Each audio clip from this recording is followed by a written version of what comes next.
हाय नमस्कार, मी स्नेहा कोगदे फॅमिलीमध्ये पुन्हा एकदा तुम्हा सर्वांचं खूप सारं स्वागत करते। सकाळी सकाळी असं स्वच्छ सुंदर किचन बघून जे सुख मिळतं ना, खरंच ते कशातच नसतं। आणि सकाळी सकाळी मग पटपट जे आहे कामं करायची सुद्धा इच्छा होते। काल जसं तुम्ही बघितलं रविवार होता आणि मी गणपती बाप्पांना आणि त्यांच्यासोबत जे आहे त्यांच्या भक्त मंडळींना म्हणजे मुला मुलींना जेवू घातलं। आणि खरंच गणपती बाप्पांचे खरं भक्त जर कोणी असतील तर ते मुलंच असतात। किती आनंद असतो त्यांना गणपती बाप्पा येण्याच्या किती दिवसापासून चाललेलं, म्हणजे प्रत्येक गोष्टीत त्यांना भरपूर इंटरेस्ट असतो। डेकोरेशन म्हणा, गणपती बाप्पांची मूर्ती म्हणा, म्हणजे बऱ्याचशा गोष्टी असतात। आणि त्यामुळे या 10 दिवसात त्यांचा जो उत्साह असतो, जी त्यांची एनर्जी असते ना, ती वेगळ्याच लेवलची असते। म्हणून गणपती बाप्पांचे खरे भक्त तेच आहे असं मी नेहमी म्हणत असते। सो चला, काल रात्री सर्व आवरून घेतलं आणि तेव्हाच भांडे वगैरेही घासून घेतले होते मी। आणि बघा म्हणजे इतकं टोपलं भरलं, त्यानंतर पूर्ण गॅसचा ओटाही अर्धा जास्त भरला होता। इतकी सर्व भांडे होती, तरीही तुम्ही बघितलं असेल स्वयंपाक करताना सुद्धा मी बऱ्याचदा जे भांडे खाली व्हायचे ते घासून घ्यायची, तरीसुद्धा इतके सारे भांडे भरले पडले होते। आणि तेच आता मी लावते आहे। आजचा व्हिडिओ जो आहे तो सोमवार, मंगळवार आणि बुधवार या 3 दिवसाचा असणार आहे। कारण सोमवार मंगळवारी माझी इतकी गडबड झाली, म्हणजे या 3-4 दिवसात विचारू नका। म्हणजे फ्रायडेला अकोल्याला गेली, सॅटर्डेला अकोल्याला गेली, संडेला तेवढी सुट्टी घेतली। सो संडेला गणपती बाप्पांना जेवू घातलं, त्यामुळे सकाळपासून तर रात्रीपर्यंत जे आहे फुल बिझी होती। त्यानंतर पुन्हा सोमवारी दवाखान्यात गेली, अकोल्याला गेली आणि मंगळवारी पुन्हा दवाखान्यात गेली। असं सर्व जे आहे असं गोंधळ झालेला माझ्यासोबत। आणि ते सर्व तुम्हाला आज या व्हिडिओमध्ये पाहायला मिळणार आहे। सो व्हिडिओ शेवटपर्यंत बघा। सर्व भांडे वगैरे लावलीत मी, स्वयंपाक वगैरे केला आणि इथे आम्ही निघालेलो आहोत आता दवाखान्यात जायला। आरोहीची स्किन ना म्हणजे खूप जास्त सेन्सिटिव्ह आहे। तिला नेहमी स्किन प्रॉब्लेम होत असतात। अगदी पातळ स्किन आहे तिची आणि त्यामुळे बऱ्याचदा ना तिला स्किन एक्सपर्टमध्ये कडे आम्हाला घेऊन जावंच लागतं। कधी पित्ताचा त्रास होतो, तर कधी काही तिला थोडंसं जरी काही झालं ना, स्किनला लागलं वगैरे ना, तर त्याचं इन्फेक्शन लगेच होतं। सो आताही तसंच तिला सायकल खेळताना काहीतरी लागलं, सो त्याच्यानं गाठी झालेल्या आहेत। आणि आमचं 3-4 दिवसापासून चाललेलं तिला दवाखान्यात न्यायचं, पण होतं कसं मुलांना सुट्टी नसतात आणि शाळा म्हणजे सोडून जे आहे पाडून जे आहे नको वाटतं।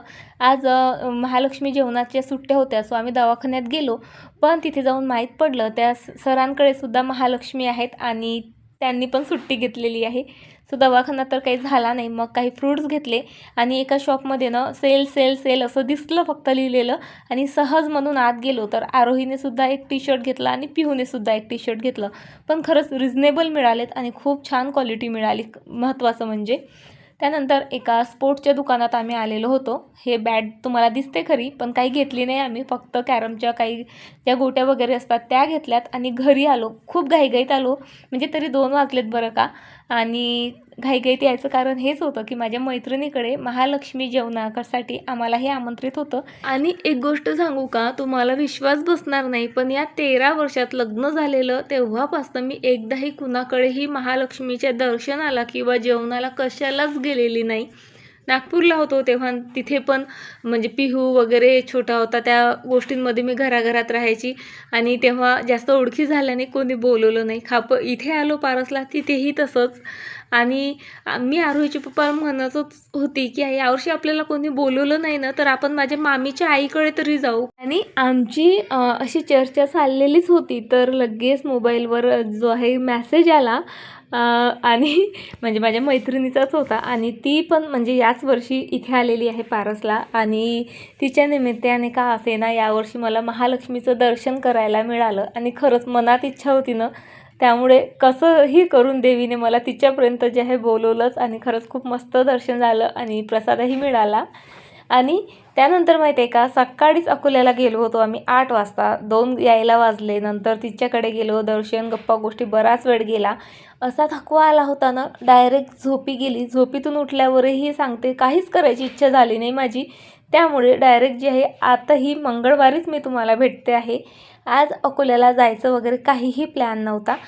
पिहू शाळेत गेले, मी माझी कामच आवरत होती, तर बरोबर 9:15 वाजता आरोहीचा कॉल आला, मम्मा बॅडमिंटनचे मॅच आहेत आणि वेळेवर कळलं, त्यामुळे प्लीज माझं रॅकेट आणि माझा स्पोर्ट्सचा जो युनिफॉर्म आहे तो घेऊन शाळेत ये।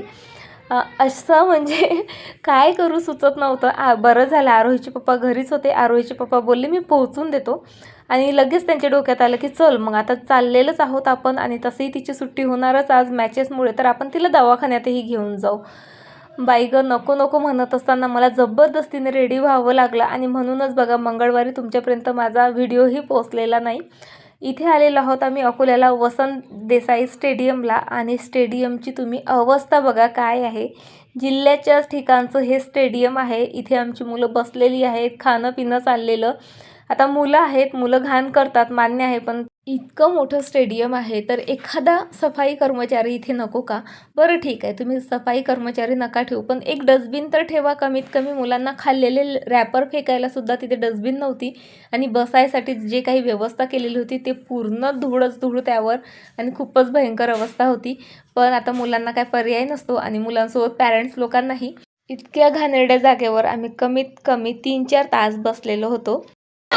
यांचं खेळणं बघून ना खरंच मला असं वाटत आहे की मीच जाऊ का खाली आणि खेळू का, इतकं मस्त वाटत आहे ना. आज मला खेळू देतील का? नाही का ना. इथे जिथे मम्मी आहे त्या मम्मीचा एक गेम घेऊन जातो. Are you ready for match? She is not ready, absolutely not ready, कारण तिला वेळेवर माहिती पडलेलं आहे की आज मॅच आहे. घरून नॉर्मल युनिफॉर्ममध्ये आलेली, रेग्युलर युनिफॉर्ममध्ये, आणि आता आम्ही घेऊन आलेलो आहोत तिच्यासाठी uniform, racket all that things. त्यामुळे ती म्हणजे मेंटली अजूनही रेडी झालेली नाही आहे मॅचसाठी, बट चांगली खेळणार आहे ती. होणार आय विल ट्राय. नाही खेळायचंच आहे छान, हो ना. आरोही मेंटलीच काय फिजिकली सुद्धा खेळण्यासाठी तयार नव्हती, कारण तिच्या पायालाच जसं मी सांगितलं गाठी आलेल्या आहेत, त्यामुळे तिला म्हणजे हालचाल जरा लिमिटेडच करता येते, पण तरीसुद्धा इतकी एक्सायटेड असते ना. प्रॅक्टिस असो नसो जवळपास 1:30 वाजता जी आहे आरोहीची मॅच स्टार्ट झाली आणि अपेक्षेप्रमाणे ही मॅच आरू हरली आणि एवढूसा चेहरा, अगदी एवढूसा चेहरा करून माझ्याकडे आली आणि आता रडते की काय अशी झाली होती. आधी मी तिला म्हणजे प्रेमाने समजावून सांगितलं, पण खरं सांगू का नंतर मला चिडच आली. जर आपण खरंच खूप मेहनत केलेली आहे आणि त्यानंतर आपण हरलो तर मग नाराज होणं किंवा रडणं बिडणं बनतं, पण आपण मेहनतच केलेली नाही कवडीची, मग आपण कशाला रडायचं पडायचं नाटक करायचं, असं जे आहे मी तिला इथे समजावून सांगत होती. म्हणजे माझी तरी अशी अपेक्षा असते का आपण मेहनत केली तर मग फळाची अपेक्षा करायची, मेहनत नसली तर मग ठीक आहे ना, लेट गो करायचं, पुढच्या वेळेस विथ प्रॅक्टिस यायचं. आणि इथे बघा इतकी झांबड्यात येत होती मी, बापरे म्हणजे विचारू नका. आरोहीची मॅच झाल्यानंतर तिच्या मैत्रिणीची मॅच होण्यासाठीही आम्हाला आरोहीच्या पप्पांनी थांबवलं. सो त्या सर्व मॅचेस संपल्यावरच जे आहे आम्ही ते हॉस्पिटलला आलो आणि अशी भयंकर गर्दी होती का विचारू नका. 2ला आम्ही हॉस्पिटलला आलोत तर आमचा नंबर लागला बरोबर 6 वाजता. 6ला फक्त 5 मिनटं वेळ होते आणि या हॉस्पिटलची एक गोष्ट मला म्हणजे बिलकुलच आवडत नाही, ती म्हणजे इथे ना असं नंबर लावून आपल्याला बाहेर जाताही येत नाही की ठीक आहे आपला नंबर 4 तासांनी येणार आहे, तोपर्यंत आपण एक्स्ट्राची कामं शॉपिंग वगैरे करू शकतो. तसं या हॉस्पिटलमध्ये होत नाही. इथे नंबर घेतच नाही. तुम्ही तुमचा पेशंट समोर सरकला की एक एक चेअर जी आहे समोर समोर सरका, इतका विचित्र रूल आहे इथे. पण डॉक्टर सर खरंच खूप प्रेमळ आहेत आणि खूप हुशारही आहेत. खूप लवकर आरोहीला ना खूप छान रिझल्ट येतात या सरांचे, त्यामुळे आम्ही इथेच येतो. इथे आम्ही 4 तास घालवले. त्यानंतर आमचा नंबर लागला. सरांनी औषधी तर दिल्याच पण सोबत ब्लड टेस्ट करायलाही सांगितली. सो ब्लड टेस्ट केली, पण जवळपास वाजले होते 6:30 आणि त्यानंतर भयंकर थंडी वाजली असती, म्हणून आम्ही घरी निघून आलो. आरोहीचे पप्पा बोलले रिझल्ट वगैरे घ्यायला मी नंतर येईल. घरी आल्यावर अशी कंडिशन झाली होती माझी का विचारू नका. फक्त मी ड्रेस चेंज केला आणि जी झोपली ना 7:30 वाजता, तर दुसऱ्या दिवशी मी 5:30लाच झोपेतनं उठली. कारण म्हणजे दिवसभराची उपाशी, त्यामुळे ॲसिडिटी पण वाटत होती आणि डोकं फार दुखत होतं आणि एकतर जेवणाचं टेन्शन नव्हतं सर्वात महत्त्वाचं म्हणजे, कारण दोघंही नवरा बायको सकाळी उपाशीपोटी बाहेर पडलेलो. सो आमच्या दोघांचाही स्वयंपाक होता. तोच स्वयंपाक आरोहीचे पप्पा आणि आरोहीच्या आजीने जेवला आणि मुलांना बाहेर जेवण होतं. स्वयंपाकाचं टेन्शन नसल्यामुळे निवांत झोप लागली आणि आता तुम्हाला भेटते आहे मी बुधवारी सकाळच्या वेळेला. सकाळी सकाळी बघा हे बिनबुलाय मेहमान आले आमच्याकडे. सो याला आधी घराच्या बाहेर काढलं, त्यानंतर मस्त क्लिनिंग वगैरे केली आणि बघा, आपण एक दिवस जरी घराच्या बाहेर राहिलं की घर कसं होतं. आणि मी तर सतत 4 दिवस झाले बाहेर होती. संडेला घरी जरी असले तरी पूर्ण दिवस कामात गेलात. सो एक्स्ट्राची कामं करता आली नाही आणि सर्वात जास्त दुर्लक्ष झालं ते माझ्या प्लांट्सकडे. सो आज कामं आवरल्यानंतर पहिलं काम मी हेच केलं, माझ्या झाडांना छान व्यवस्थित पाणी दिलं. या गॅलरीमध्ये कसं पाणी जरा जास्त द्यावं लागतं, कारण ऊन बऱ्यापैकी येतं. म्हणजे बेडरूमची जी ड्राय बाल्कनी आहे तिथे म्हणते आहे मी. आणि माझ्या गार्डनमध्ये तसं ऊन कमी येतं, त्यामुळे पाणी 1-2 दिवस लेट झालं ना तिकडे काही फरक पडत नाही. पण इथे फ्लॉवरिंग प्लांट्स आहेत, शिवाय ऊनही येतं, त्यामुळे या प्लांट्सला फरक पडतो. रात्री 7:30 ते सकाळी 5:30 अशी पूर्ण 10 तास झोप घेऊनही खरं सांगते म्हणजे मला पाहिजे तसं फ्रेश वाटत नव्हतं. त्यामुळे दुपारी आज मी मस्त झोप घेतली. आणि एवढे सर्व म्हणजे कपडे दिसत आहेत तुम्हाला, ते कमीच आहेत. तुम्ही कबर्डमध्ये बघा माझ्या काय अवस्था झालेली आहे. कारण कपडे काढ आणि खोस, कपडे काढ आणि खोस असंच जे आहे माझं या 3-4 दिवसाचं रुटीन चाललेलं होतं. सो आज जरा मनावर घेतलं, म्हटलं चला आपले कपडे आवरून घेऊयात. आणि एक सांगू का, आजही मनावर घेतलं नसतं, पण आरोहीने तिचे कपडे व्यवस्थित रचले नाहीत. सो मी तिला रागवली.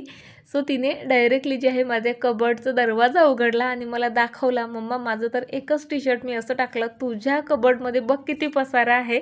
मग माझीच मला लाज वाटली, कारण बघा ना, मुलं आपल्याकडनं म्हणजे सांगून शिकत नाहीत. आपण जसं वागतो, जसं म्हणजे आपण कामं वगैरे करायची आपल्या ज्या पद्धती आहेत, मुलं पाहून पाहून शिकत असतात. आणि तिचं कबर्ड म्हणजे मीच नेहमी रचते आणि त्यांचे कपडे वगैरे त्यांना प्रत्येक वेळेस घड्या घालून ठेवा, घड्या घालून ठेवा अशी ओरडत असते. म्हणजे खास करून आरोहीला. पिऊला तर तेवढ्या घड्या जमतात, पण ठेवता त्याला व्यवस्थित येत नाही, त्यामुळे त्याला रागवणं होत नाही तेवढं. पण आरोहीला आज रागवली, तर तिने मला हा सर्व पसारा दाखवून दिला. सो मनावर घेतलं आणि कबर्ड आवरायला घेतलं. आणि तेवढ्यात पिहू पण आला. आज पिहूला यायला जरा वेळच झाला, नाहीतर दोघंही 4 वाजेपर्यंत किंवा 4 वाजून 5-10 मिनटं होतात असे येतात. पण पिहूची बस आज जरा लेट आली. सो पिहूसोबत गप्पा गोष्टी करता करता जे आहे मी माझं पूर्ण कबर्ड इथे आवरलं. आणि कबर्ड क्लीन करता करता मला त्या स्टिक ज्या तुम्हाला पिहूच्या हातात दिसल्या ना त्या सापडल्या. त्या आम्ही अकोल्यावरनं घेऊन आलो होतो. आणि आरोही बघा इथे अमेरिकन असेन्समध्ये तुमच्यासोबत बोलते आहे. आणि तुम्हाला ही वॉच कशी आहे, काय आहे, तुम्ही हिला का बाय करू शकता वगैरे जे आहे इथे सांगत होती. आणि मला ते खरं तर म्हणजे घ्यायचा होता तिचा आवाज, पण बाहेरचाच आवाज इतका येत होता की तिचा आवाज काही ऐकायलाच येत नव्हता. म्हणून मी तो आवाज कट केला आणि मीच बोलत राहिले. ह्याच त्या स्टिक आहेत ज्या क्लिनिंग करताना मला सापडल्यात. आणि सापडल्या तर मग मुलांचं चालू झालं की मम्मा प्लीज आम्हाला स्प्रिंग पोटॅटो रोल बनवून दे, असं तसं. पहिल्यांदाच ट्राय करते आहे, याआधी कधीच ट्राय केलं नाही. आणि घरात फक्त ही 2 छोटी आणि एक अगदीच मोठा आलू होता. म्हणजे जसा एक्सपेक्टेड आलू पाहिजे होता ना या स्प्रिंग रोलसाठी, तसा तर नव्हताच आमच्याकडे. पण तरी म्हटलं चला मुलं म्हणत आहेत आणि ही रेसिपी आजपर्यंत तुमच्यासोबत कधी शेअरही केलेली नाही, सो करते. तर बघा हे जे छोटे पोटॅटो आहेत मी अशा प्रकारे काडीमध्ये ना आधी टोचून घेतलेत. आणि हे आपल्याला अशा प्रकारे गोल गोल कट करायचे आहेत. आणि कट करताना लक्षात ठेवायचं आहे आपल्याला स्लाईस नाही बनवायचे आहेत, तर स्प्रिंगसारखं त्याचं आकार आला पाहिजे असं प्रयत्न करायचे आहेत. मीही पहिल्यांदाच बनवत होती आणि जरा जाड जे आहेत ते कट झालेत माझ्याच्यानी, पण बऱ्यापैकी झालेत. म्हणजे एवढीही अपेक्षा नव्हती मला, कारण माझाही हा पहिलाच एक्सपिरियन्स होता. पण ठीक झाले, बरे झालेत. कारण विकतचे आपण जे खातो ना ते अगदी मशीनने बनवलेले असतात, त्यामुळे तितकं तर परफेक्ट आपण नाहीच बनवू शकत. पण बऱ्यापैकी बनलेत हे. आता प्रिपेअर करायचा होता मसाला. आणि त्यासाठी बघा इथे मी अर्धी वाटी तांदळाचं पीठ घेतलेलं आहे. तुम्ही तांदळीच्या पिठाऐवजी कॉर्नफ्लोअर घेऊ शकता किंवा मग मैदाही घेऊ शकता, पण तांदळाचं पीठ बरं वाटतं मला. सो तांदळाच्या पिठामध्ये मी बघा इथे चिली फ्लेक्स घातल्या, त्यानंतर ऑर्गॅनो घातलं, थोडं काळ्या मिऱ्याची पावडर घातली, मीठही घातलं आणि थोडंसं जे आहे आपला पेरी पेरी मसाला घातला. थोडासा नाही, चांगला 2-1 चम्मच घातला मी. आणि त्यानंतर त्यामध्ये फक्त 2 थेंब जे आहे आपला फूड कलर घातला. कंपल्सरी नाहीच आहे बरं का, पण होता माझ्याकडे. सो म्हटलं चला म्हणजे टाकून बघूयात. आणि तो टाकल्यानंतर पाणी टाकून मस्त पातळसर जे आहे हे तयार केलं. आणि काही नाही, आता अगदी सोपी प्रोसिजर आहे. आलू यामध्ये आपल्याला मस्त घोळून घ्यायचा आहे. आता मी छोट्या बाउलमध्ये केलं त्यामुळे आलू काही त्यामध्ये घोळता येत नव्हता, म्हणून फक्त चम्मचच्या मदतीने मी संपूर्ण आलूवर अशा प्रकारे हे लिक्विड टाकून घेतलं. आणि बघा हे काहीसं असं दिसतं आहे. आणि आता मस्त गरम गरम तेलामध्ये हे आपल्याला तळून घ्यायचं आहे. तळायला जरा वेळ लागतो, पण बघायला गेलं ना रेसिपी खरंच खूप इझी आहे. आणि इतर गोष्टींना वेळ नाही, फक्त तळायला वेळ लागतो आणि टेस्टी भरपूर बनते. म्हणजे हिचा आकार जरी बाजारच्या स्प्रिंग पोटॅटो रोलसारखा परफेक्ट जमलेला नसला तरी चव मात्र परफेक्ट बनलेली होती. मुलांना तर फारच आवडली. म्हणजे फक्त ऑइल आणि रेड जो फूड कलर वापरला तो सोडला ना तर ही रेसिपी हेल्दीसुद्धा भरपूर आहे. म्हणजे आलूच आहे आणि काय पुन्हा जे काही मसाले आहेत किंवा मग तांदळाचं पीठ आहे, त्यामुळे हेल्दी पण आहे आणि घरी बनलेली आहे त्यामुळे स्वस्तही आहे. त्यामुळे कधीतरी सायंकाळच्या छोट्या मोठ्या भुकेसाठी आपण ही नक्की ट्राय करू शकतो. तुम्ही ट्राय नसेल केली ना कधी किंवा बाहेरही खाल्ले नसतील तर अशा प्रकारे घरी बनवून बघा, खरंच खूप मस्त लागते. आणि असे चटपटीत पदार्थ माहीत आहे का, आम्हाला नेहमी जो आहे आमचा मामाच खाऊ घालतो. कारण अकोल्याची जी खाऊ गल्ली आहे तिकडे तर आरूचे पप्पा गाडी वळवतच नाहीत.